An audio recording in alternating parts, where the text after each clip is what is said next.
I want to tell you about a mistake that I see cost executives thousands of dollars every year. And the chances are you might be about to make it right now. Here's what happens. A leader notices that their team isn't performing well.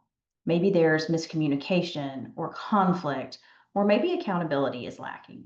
And so they immediately think, we need leadership development. And that's when they make the critical error because they skip the assessment, the diagnostic process, and they go straight to solutions based on gut feelings. Let's do some team building. Let's send everyone to a communication training. Let's hire a coach.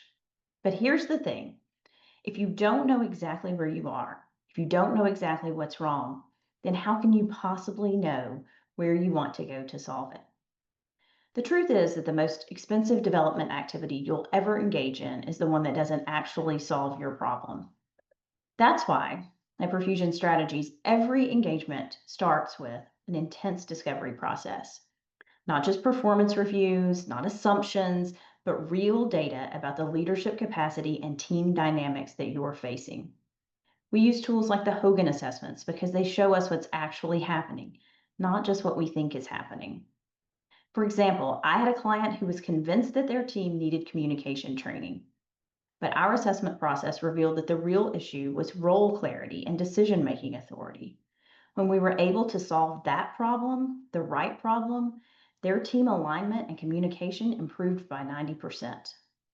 So, before you invest another dollar in leadership development, ask yourself this. Do you actually know where your team stands right now? Not where you think they stand, but where they actually stand. And if you can't answer that with data, then we need to talk because the most expensive development you will ever do is the one that doesn't solve your real problem. What's your experience with a leadership development project that missed the mark? Drop a comment below and let me know.